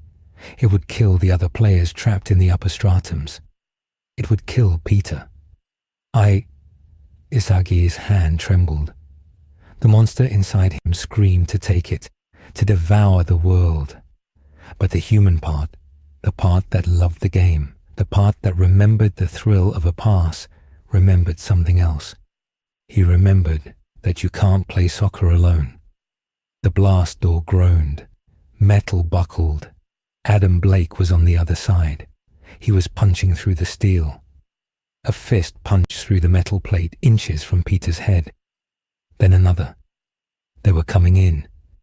We're out of time, Peter said. Isagi, listen to me. You have to overload the magnetic field, but you can't absorb it. You have to reflect it, like a mirror. Reflect it. Isagi turned back. How? Your eyes, Peter said. You're seeing the flow, right? Don't eat the flow. Redirect it. Send it back up. Through the shaft. Blast the World 5 out of the sky. If I miss, I blow us up. Isagi said. Don't miss. Peter grinned, blood staining his teeth. You're a striker, aren't you? Shoot. Isagi looked at the core. He looked at the door. He took a breath.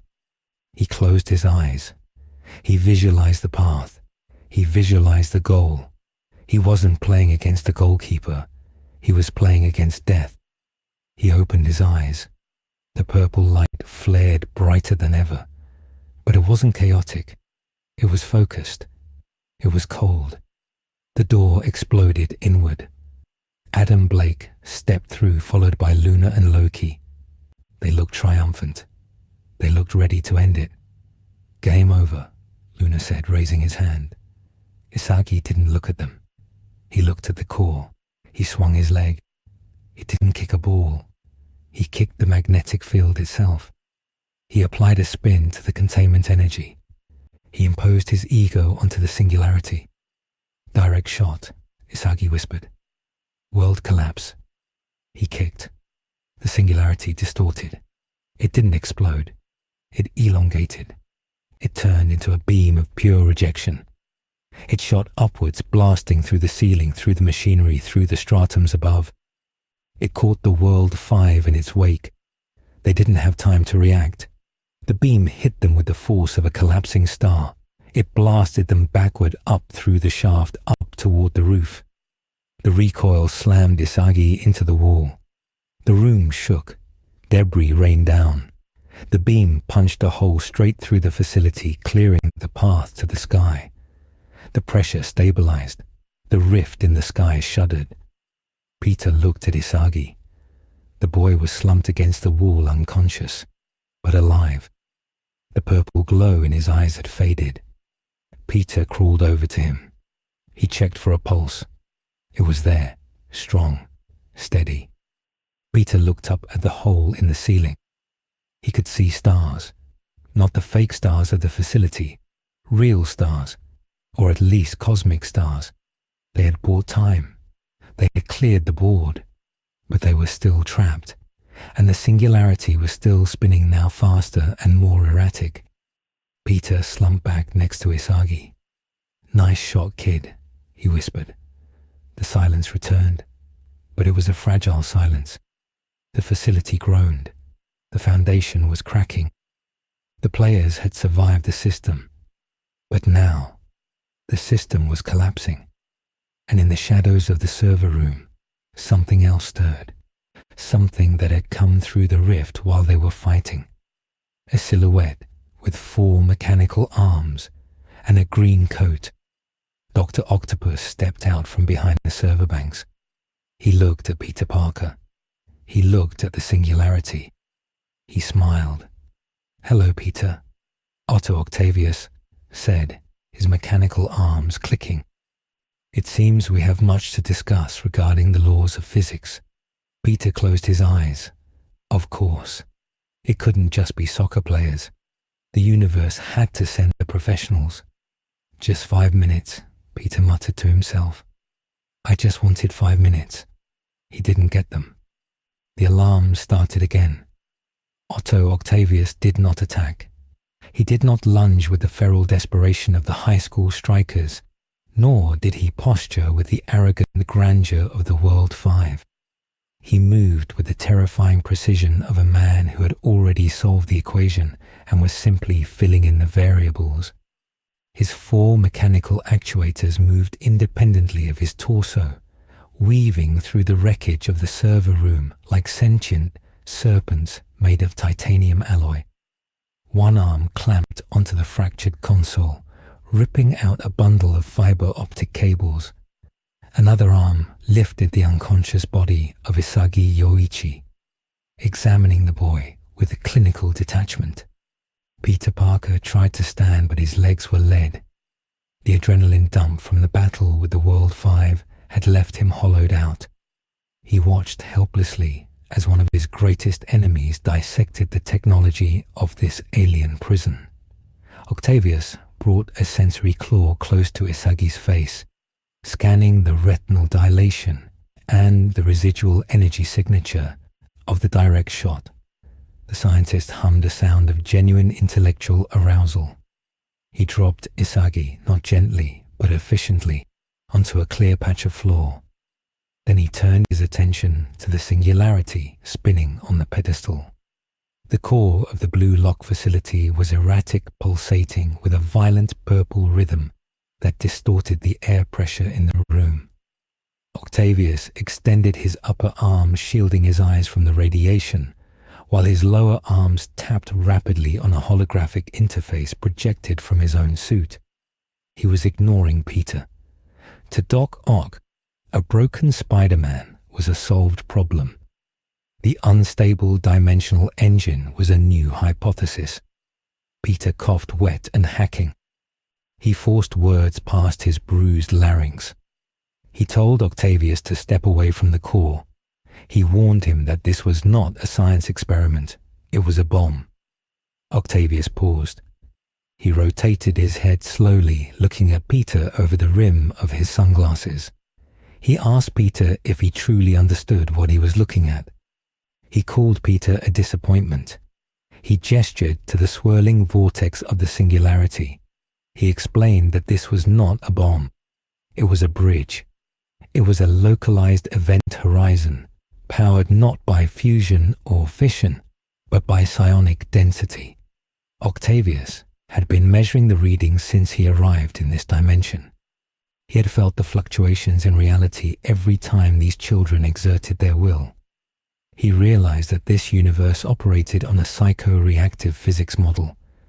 The more these children believed in their own supremacy, the more the laws of thermodynamics bent to accommodate them. It was a power source unlike anything in the Marvel universe. There, the laws of physics were immutable constants. Here, they were suggestions subject to the veto of the ego. Octavius smiled, and it was a cold, thin expression. He theorized that if he could harness this biopsionic energy, he could do more than just return home. He could rewrite the fundamental constants of his own reality. He could be not just a superior mind, but a supreme being. The speakers in the room crackled. The voice of Jinpachi Ego cut through the hum of the machine. Ego was not cowering in his control room. He was watching the intruder with the same clinical obsession that Octavius had for the core. Ego introduced himself. He did not threaten. He proposed a peer review. He told Octavius that his hypothesis was correct. Bluelock was designed to cultivate this energy. The flow state was the harvesting mechanism. But Ego admitted a flaw in his design. The biological hardware was too fragile. The human body broke before the ego could reach its maximum potential. He cited the injuries, the exhaustion, the limits of flesh and bone. Ego asked the intruder if he had a solution. Octavius looked up at the camera lens in the corner of the room. A silent understanding passed between the two madmen. One was an architect of psychology, the other an architect of machinery. They were mirrored souls separated only by the medium of their madness. Octavius extended a tentacle plugging directly into the blue lock mainframe. He didn't hack the system. He merged with it. The screens around the room flared green, then settled into a steady, synchronized rhythm. Octavius spoke to the empty air. He said he would provide the chassis if Ego provided the engine. He proposed a synthesis. Peter realized with horror what was happening. This was the small choice, the moment where the timeline bifurcated. If he did nothing, the two most dangerous intellects in two universes would collaborate. He tried to shoot a web line to sever the connection, but his shooter clicked empty. He lunged, grabbing a metal shard from the floor, intending to jam it into Octavius's neural interface. But he was too slow. A mechanical claw backhanded him without looking. The blow was casual, but it carried the force of a hydraulic press. Peter flew across the room, slamming into the reinforced wall. He slid down, dazed, his vision graying out. He couldn't stop them. He needed help. He looked at Isagi. The boy was stirring. The impact of the floor had woken him.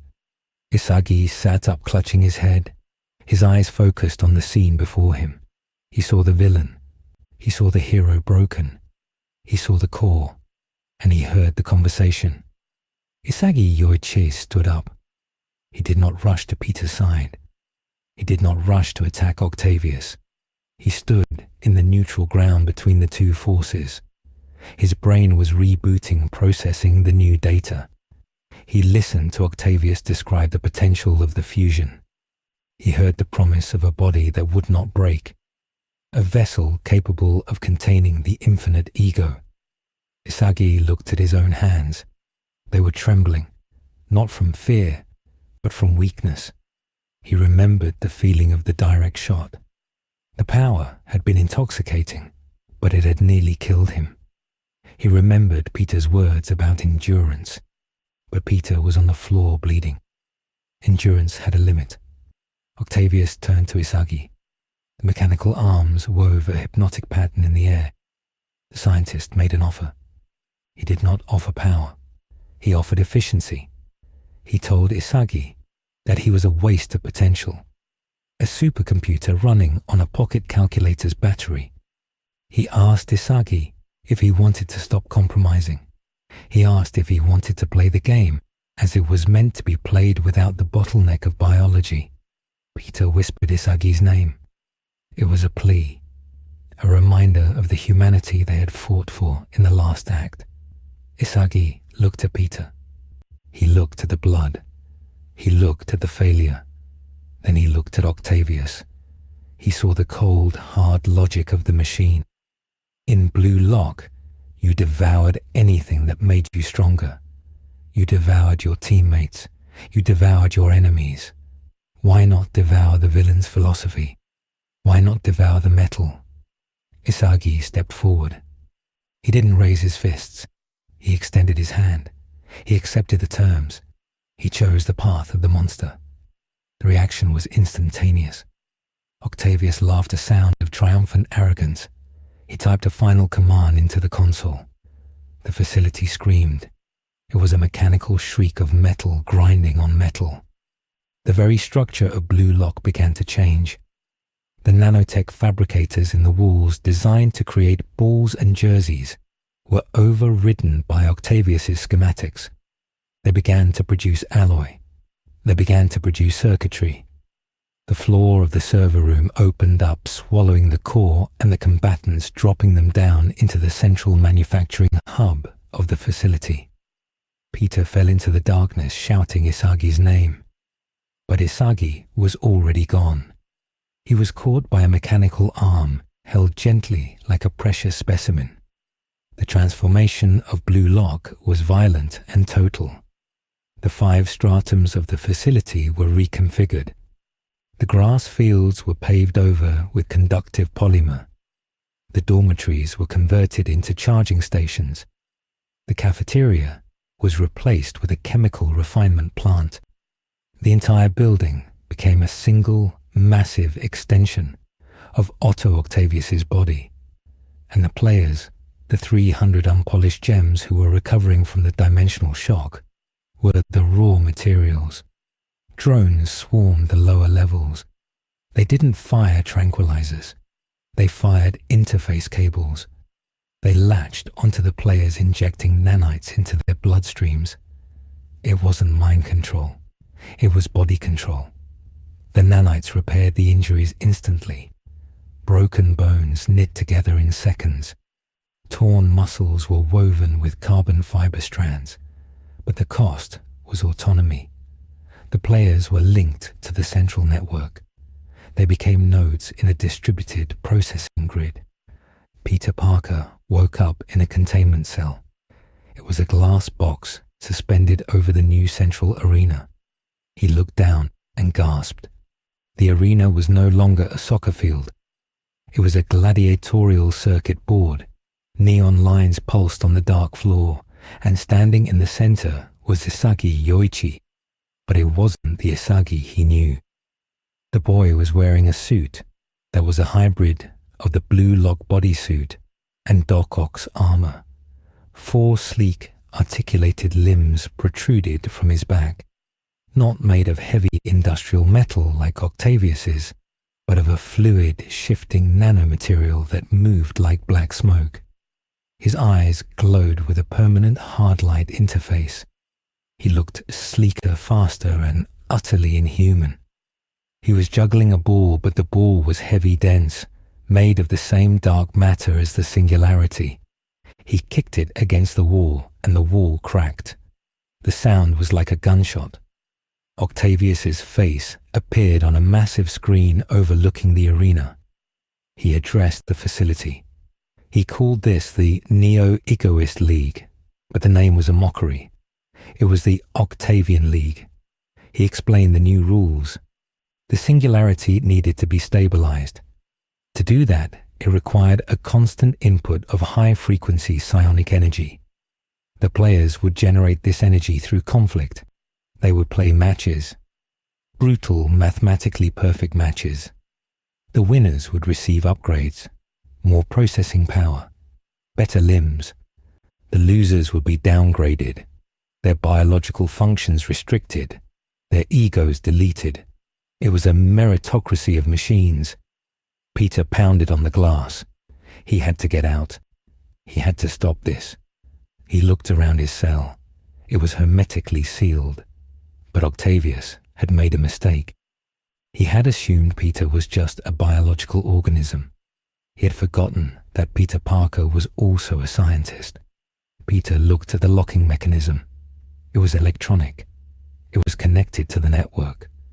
And Peter had been bitten by a spider that gave him the ability to sense frequencies.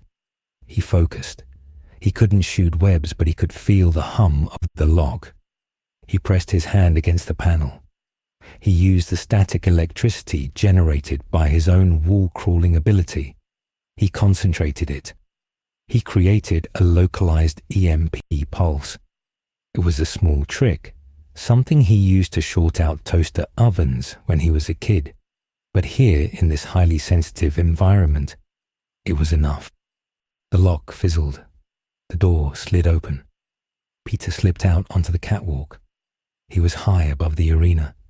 He was injured, alone, and suitless, but he was free.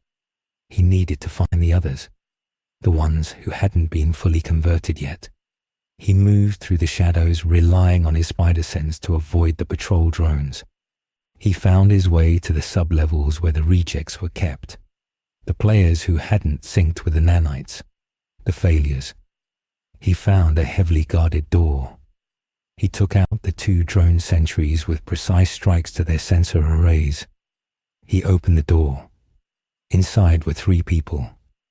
Nagi Seishiro sat on the floor staring at a blank wall. He looked bored but also trapped. His leg was encased in a heavy metal brace that prevented him from moving. Beside him was Bachira Meguru. Bachira was pacing, talking to his monster, but the monster was silent. The nanites in the air were suppressing their hallucinations, suppressing their creativity. And in the corner sat Rin Itoshi, the #1 player. He was restrained by energy shackles. He looked furious. His pride was wounded more than his body. He looked up as Peter entered. He didn't look relieved. He looked disgusted. He asked why the spider was still alive. Peter ignored the insult. He broke the locks on their restraints. He told them they were leaving. He told them they were going to burn this place to the ground. Rin stood up, rubbing his wrists. He said he didn't want to leave. He wanted to kill the man with the arms. He wanted to kill Isagi. Peter told him he would get his chance, but not like this. They needed a team. They needed a strategy. Nagi sighed. He asked if it would be a hassle.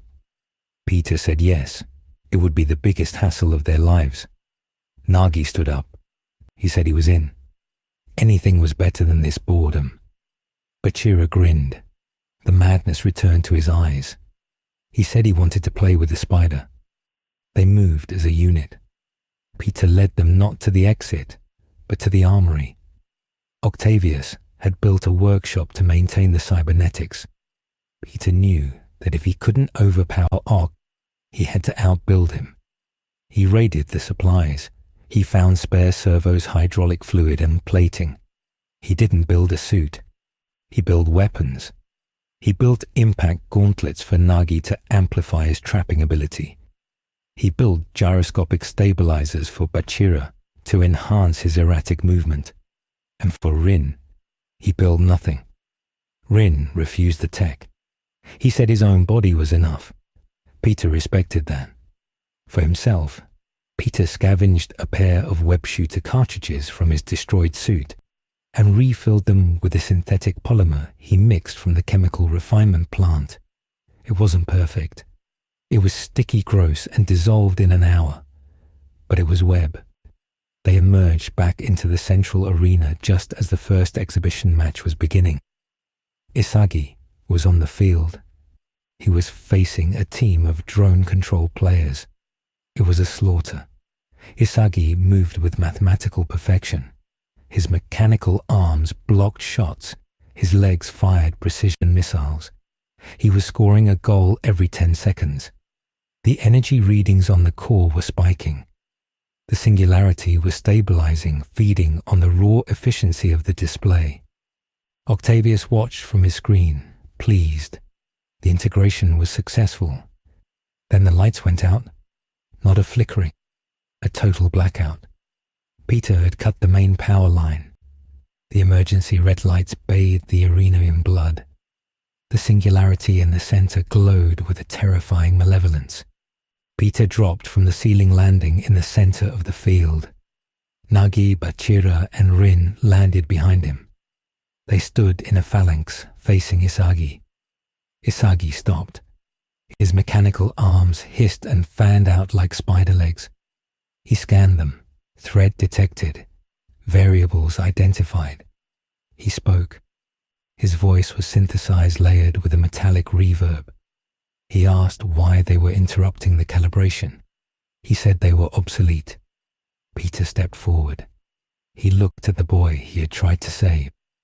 He saw the cold calculation in the purple eyes. He realized that words wouldn't work anymore. Isagi had chosen the logic of the machine. To reach him, Peter had to break the machine. "We're not here to talk, Isagi," Peter said, tightening his web shooters. "We're here to relegate you." Isagi tilted his head. "Relegate? I am the system. You are the glitch. Then let's see if the system can handle a virus," Peter said. He signaled. The attack began. It wasn't a duel. It was a raid. Nagi launched the first assault using the impact gauntlets to launch a massive piece of debris at Isagi. Isagi's arms deflected it, easily pulverizing the concrete. But the debris was a screen. Behind it, Bachira was moving. He moved in a corkscrew motion, his gyros allowing him to run along the vertical walls of the arena. He dropped on Isagi from above, trying to grapple the mechanical limbs. Isagi spun, creating a whirlwind of force that blew Bachira away. But Rin was the tip of the spear. He didn't use tricks. He used pure, unadulterated hate. He charged through the opening Isagi's spin had created. He got inside the guard. He kicked. It was a kick aimed at the core on Isagi's chest, the arc reactor that powered his suit. Isagi blocked with his knee, but the impact skidded him back. Peter seized the moment. He fired a web line not at Isagi, but at the floor beneath him. He pulled, ripping up a section of the conductive plating. Sparks flew. The connection to the mainframe was severed for a microsecond. Isagi faltered. His eyes flickered. The human boy inside the machine gasped. "Now!" Peter screamed. "Hit him together." They combined their attacks. Nagi trapped Isagi's left arm. Bachira grabbed the right. Rin kicked the legs out. Peter vaulted over them, aiming a double-footed kick at the central processor on Isagi's back. It should have worked. In any other story, it would have worked. But this was Bluelock, and Isagi Yoichi was a prodigy of adaptation. Isagi didn't fight the restraint. He reversed the flow of energy. Instead of drawing power from the core, he pushed his own ego into the network. He overloaded the connections. The mechanical arms on his back didn't just push, they exploded with energy. A shockwave of purple lightning blasted the 4 attackers back. They flew across the arena, hitting the walls hard. Isagi stood up. He floated a few inches off the ground, suspended by the magnetic field of his own power. He looked at them with pity. "You're still playing soccer," Isagi said. "I'm playing God." He raised his hand. The singularity behind him responded. It flared, expanding. The reality of the arena began to warp. The walls dissolved into code. The ceiling melted into the starry void. "Octavius," Isagi called out to the screen. "The input is insufficient. I need more friction. Open the gates." Octavius hesitated. "The structural integrity is at critical mass. If we open the gates, we risk a total collapse." "Open them," Isagi commanded. His voice wasn't asking, it was ordering. The nanites in his blood allowed him to override Octavius's command codes. Isagi was usurping the throne. The blast doors at the far end of the arena groaned open, but it wasn't more players that came out. It was the multiverse. Through the open gates, Peter saw a skyline, but it wasn't Tokyo, and it wasn't New York. It was a twisted amalgamation of both. He saw Stark Tower tangled with the Shibuya crossing. He saw the Daily Bugle building impaled by the Tokyo Tower. The stabilizing field had failed, or rather, it had succeeded too well. It had pulled the two realities together. The bluelock facility was no longer a pocket dimension. It was the epicenter of an incursion. Isagi spread his arms. Welcome to the world stage. He wasn't just stabilizing the core. He was terraforming reality to fit his ego. He was creating a world where conflict was the only constant. A world where Spider-Man's responsibility and Bluelock's egoism were forced to coexist in a permanent state of war. Peter looked at the merging cities. He felt the screams of millions of people as their worlds collided. He felt the cosmic weight of the failure. This wasn't just a prison break anymore. This was an extinction event. Doc Ock watched his readings turn red. He realized too late that he had made a miscalculation. He had accounted for the energy. He had accounted for the biology, but he had not accounted for the sheer limitless hunger of Isagi Yoichi. The boy didn't want to be a battery. He wanted to be the architect. Isagi turned to Peter. Round 2, sudden death. If you win, I shut it down. If I win, I rewrite everything. Peter stood up. He wiped the blood from his lip. He looked at his ragtag team. Nagi was checking his gauntlets. Bachira was laughing softly. Rin was glaring at the apocalypse with indifference. We don't have to win, Peter said softly. We just have to survive. He looked at the singularity. He saw the solution. It wasn't about fighting Isagi. It was about feeding him. If Isagi wanted to devour the world, Peter would have to give him something that would choke him. He would have to give him a responsibility so heavy that even an egoist couldn't carry it. Let's play, Peter said. The horrifying sound of two universes grinding against each other. The sky turned a bruised purple. Gravity shifted. Rain began to fall, but it fell upwards. The final game had begun, and the pitch was the wreckage of two worlds. The stage was set for the final convergence. The question was no longer who was the best striker. The question was who would be left to remember the score. The sky above the merged realities did not look like a sky anymore. It looked like the inside of a bruising wound. Violet nebulas swirled around the shattered spire of the Empire State Building, which was currently grinding against the steel skeleton of the Bluelock Central Tower. Gravity was no longer a constant. It was a variable that fluctuated by the second.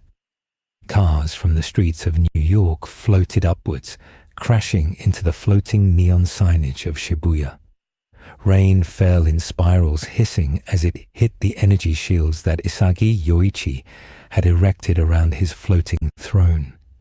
The sound was not a roar, but a constant agonizing scream of metal and stone being forced to occupy the same coordinates in space-time. In the center of this apocalypse, Isagi hovered his nanotech suit, pulsing with the heartbeat of the singularity. He looked down at the chaotic diorama he had created. He saw the panic, he saw the destruction, and he felt nothing but a cold, analytical dissatisfaction. The field was too cluttered. The variables were too random. He raised a hand and a pulse of gravity flattened a city block in Queens, turning it into a pristine flat surface of compressed rubble. He was terraforming the multiverse into a soccer pitch. Peter Parker stood on a suspended slab of asphalt, breathing hard. The air was thin and tasted of copper and ozone. He looked at his team. Nagi was crouching on a floating taxi, his impact gauntlets glowing with stored kinetic energy. Bachira hung upside down from a twisted lamppost, his eyes wide and manic, reflecting the destruction. Rin stood on the edge of the abyss, his arms crossed, his gaze fixed on Isagi, with a hatred so pure it felt like heat. They were insects fighting a god, but Peter knew something about gods. They were usually just bullies with better special effects. Peter tapped the comms unit he had jury-rigged from the armory scraps. He told them the plan was simple. They couldn't beat Isagi in a contest of power. The singularity gave him infinite energy. They had to beat him in a contest of philosophy. They had to make the game unplayable. Isagi grew bored of the waiting. He snapped his fingers. The singularity flared. From the vortex behind him, constructs began to emerge. They weren't just drones anymore. They were hard light projections of every goalkeeper and defender Isagi had ever analyzed. A phantom Oliver Aiku materialized, made of blue static. A digital Don Lorenzo rose from the ground. Isagi was summoning the ghosts of his conquest to defend his new world. He challenged them to score. He told them that if they could touch the core, he would acknowledge their existence. If not, they would be deleted along with this timeline. Rin moved first. He didn't wait for a signal. He launched himself off the asphalt slab, using the shifting gravity to curve his trajectory in mid-air. He flew straight at the digital Don Lorenzo. The construct moved to block its movements, perfect, calculated. But Rin wasn't playing by the algorithm. He let out a feral roar and phased into a state of flow that was jagged and ugly. He didn't dodge the defender, he smashed through it. His body wreathed in a dark aura of destruction, shattered the hard light projection into pixels. Rin landed on the central platform and sprinted toward Isagi. Isagi didn't move. He simply adjusted the gravity vector around him. Rin hit an invisible wall of force that slammed him into the ground with enough force to crack the nanite plating. Rin struggled, trying to push himself up against 10 Gs of pressure. Isagi looked down at him and called it a mediocre attempt. Then Nagi and Bachira attacked from the flanks. Bachira moved like a glitch, teleporting between floating debris, his movements erratic and impossible to track. He got close, throwing a piece of magnetized scrap metal at Isagi's head. Isagi tilted his neck, letting the scrap fly past. But Nagi was there. Nagi had trapped the scrap metal in mid-air, using his gauntlets to kill its momentum instantly, then redirected it at the core. It was a perfect trap. A redirection of force that should have caught Isagi off guard. But Isagi had metavision that now spanned dimensions. He had seen the trap before Nagi even conceived it. A mechanical arm shot out from Isagi's back, catching the metal and crushing it into dust. Isagi blasted Nagi with the repulsor beam, sending the white-haired prodigy tumbling back into the void. Peter didn't attack. He was watching. He was recording.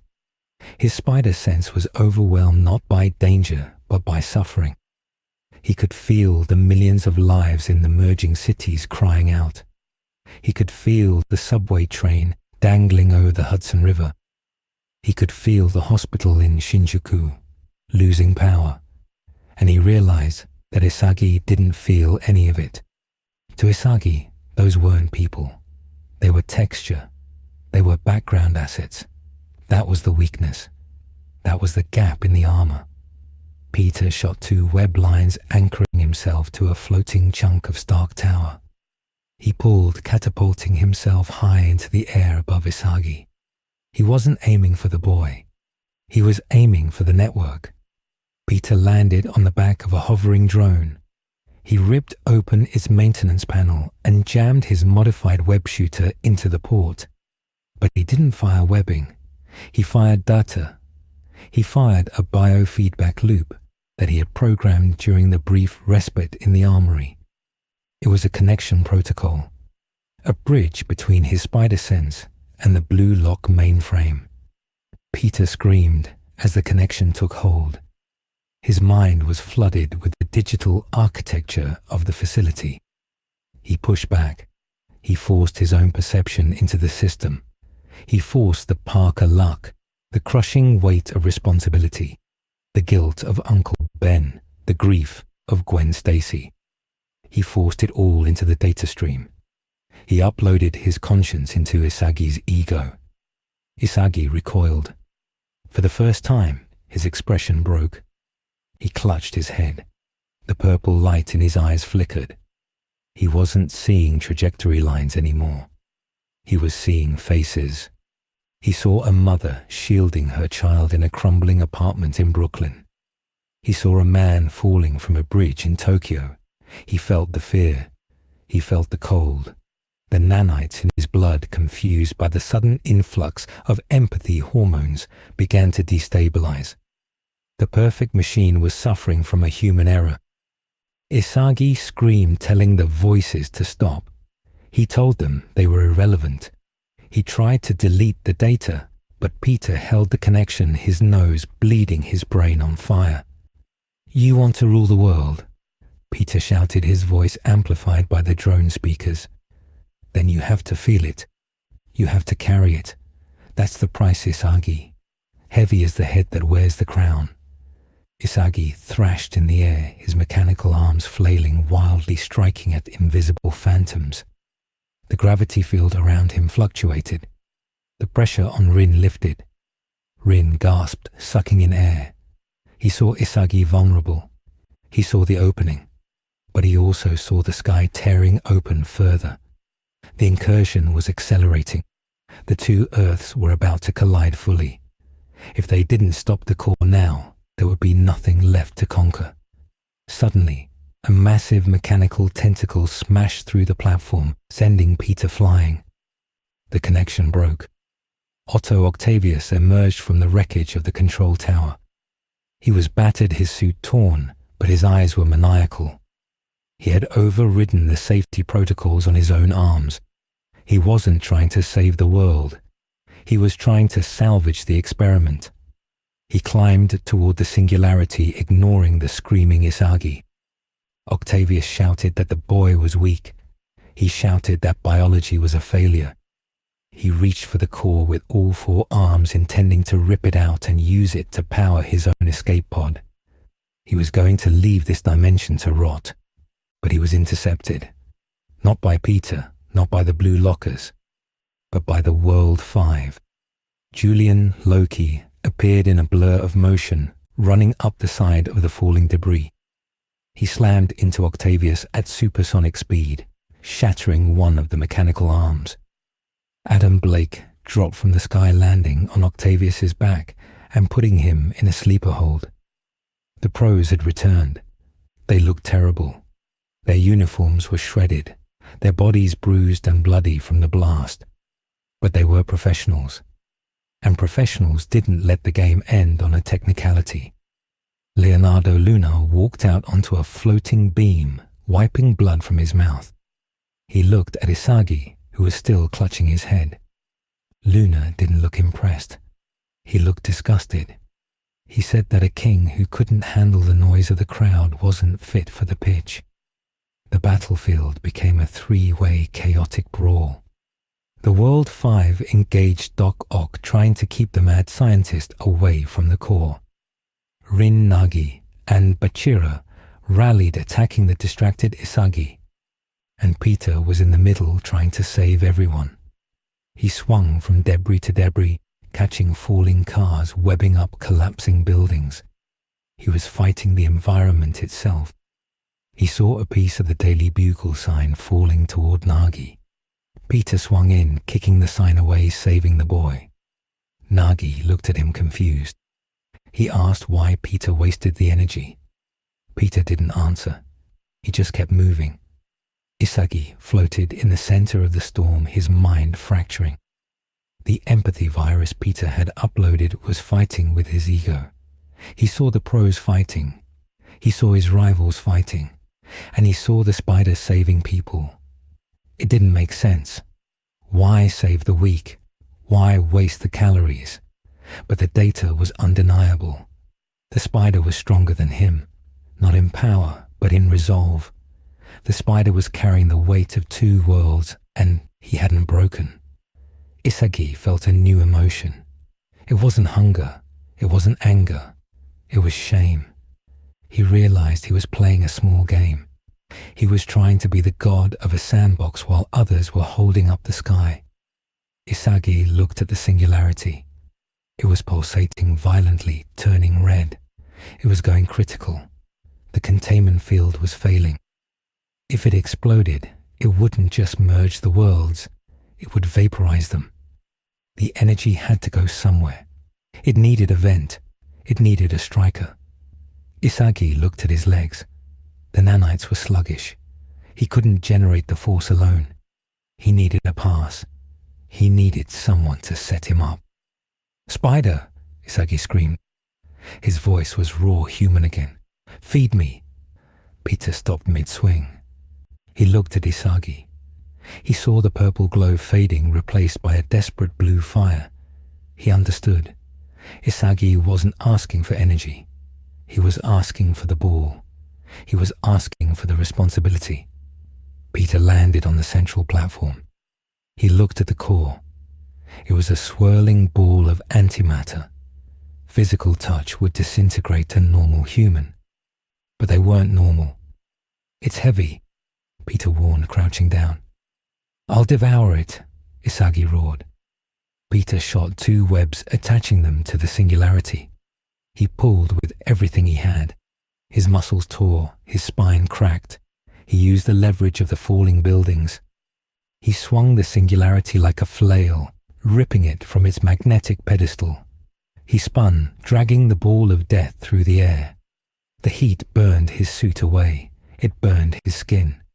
But he held on. He spun it once, twice, building momentum.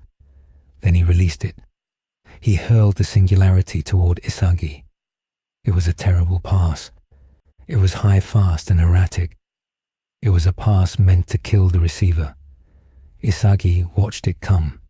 He didn't flinch. He stripped away the nanite armor, shedding the mechanical weight. He diverted all his remaining power, all his ego, into his right leg. He entered the flow one last time. But this flow wasn't solitary. He felt Rin's hate. He felt Bachira's joy. He felt Nagi's curiosity. And he felt Peter's responsibility. He synthesized it all. Isagi jumped. He met the singularity in mid-air. He volleys. "Direct shot," Isagi whispered. "Multiverse correction." His foot connected with the core. The impact was silent. For a second, the entire universe held its breath. Then the force exploded. Isagi didn't kick it into the net. He kicked it into the tear in the sky. He kicked the singularity back into the dimension it came from. The ball flew true, a streak of blue light that cut through the violet clouds. It hit the center of the incursion zone. The reaction was instantaneous and violent. The singularity detonated inside the rift, acting as a metaphysical zipper. The energy wave washed over the city. It grabbed the New York elements and pulled them back. It grabbed the Tokyo elements and slammed them down. Gravity inverted. The world split in two. Peter felt himself being pulled. The physics of his home dimension were reclaiming him. He saw the blue lock facility receding.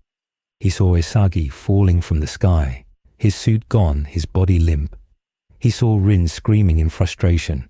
He saw Doc Ock being sucked into a portal, his arms flailing. Peter! Peter looked down. Bachira was waving. Nagi was giving a lazy thumbs up. Isagi was falling, but his eyes were open. He was looking at Peter, and he was smiling. It wasn't the smile of a monster. It was the smile of a player who had just found a rival he couldn't beat. Peter tried to shoot a web to stay. He wanted to make sure they were okay, but the cosmic tide was too strong. He was ripped from the blue lock timeline.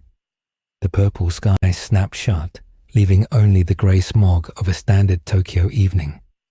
The blue lock facility crashed back to Earth. It landed in the crater it had created, destroying the surrounding forest, but leaving the city intact. The World 5 landed on the roof, battered but alive. Doc Ock was gone, banished to the void, or back to a jail cell in the raft. Isagi hit the turf of the central field. He bounced, rolling to a stop. He stared up at the ceiling. The artificial sun flickered back to life. The rain stopped. The silence returned. He lay there for a long time. His body was broken. His ego was bruised. But he was alive. Slowly, other figures emerged from the dust. Rin limped over, clutching his side. Nagi sat down next to Isagi. Bachira lay on his back, panting. They were all alive. They had survived the end of the world.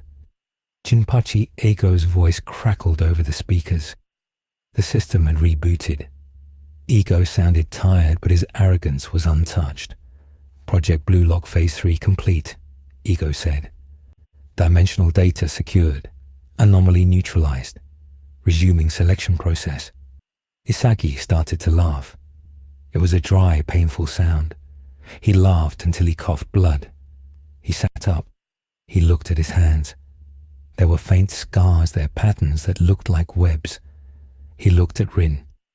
He was strong, Isagi said. Rin spat on the ground. He was soft. He saved you. Yeah, Isagi nodded. The purple light in his eyes was gone, but something else was there. A depth, a shadow. He saved me, and because of that I couldn't beat him. Next time, I'll devour his kindness too. Isagi stood up. He staggered, but he didn't fall. He picked up a soccer ball that had survived the chaos. It was charred and deflated. He dropped it at his feet. Let's play, Isagi said. The others looked at him. They were exhausted. They were traumatized. They had just fought aliens and cyborgs. But they were strikers, and the ball was right there. Rin stepped forward. Nagi stood up. Bachira grinned.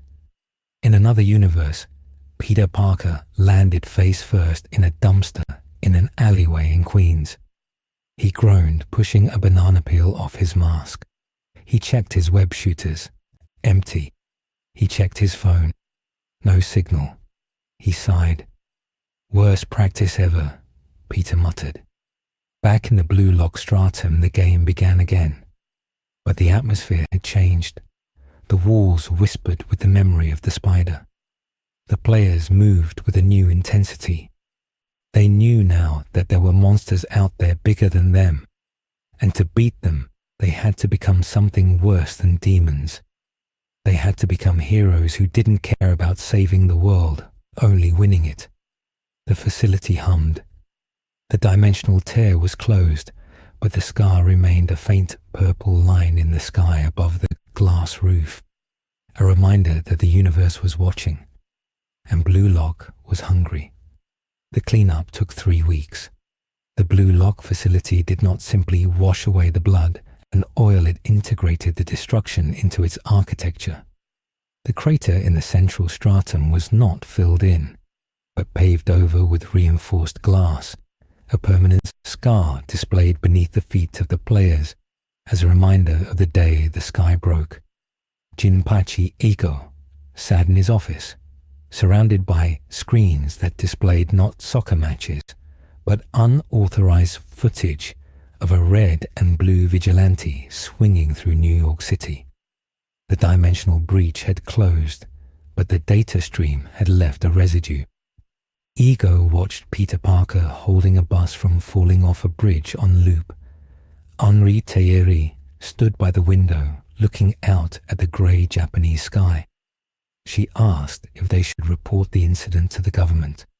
She asked if the radiation was safe. Ego didn't answer her questions. He answered the question she was too afraid to ask. He told her that the anomaly was the greatest gift the project had ever received. Before the breach, the players believed the world ended at the touchline. Now they knew there were gods and monsters waiting in the void. He tapped the glass of his monitor. He explained that Isagi Yoichi had devoured a paradox.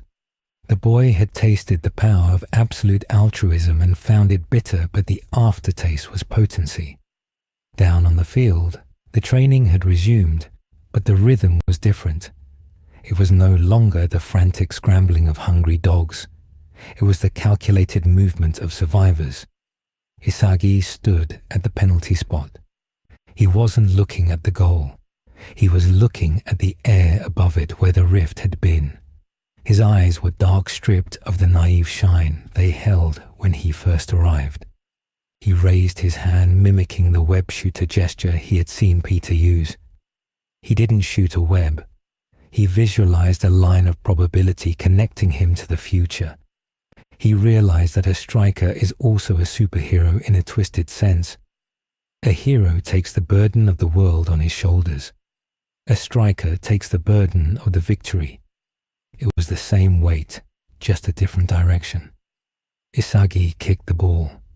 It hit the crossbar with a deafening clang that echoed through the empty stadium. He didn't frown. He smiled, a small, terrifying twitch of the lips. He whispered that he was still hungry. In the archives of the multiverse, this timeline was marked as a deviation, a jagged edge where two genres scraped against each other and drew blood. The spider had gone home to his small struggles and his unpaid rent, but he had left something behind in the concrete box in Japan, a virus of responsibility that had mutated into a plague of absolute resolve. The blue lock was no longer just creating the world's best striker. It was creating a monster capable of challenging the multiverse itself. The doors to the facility locked tight, sealing the darkness inside. The game continued,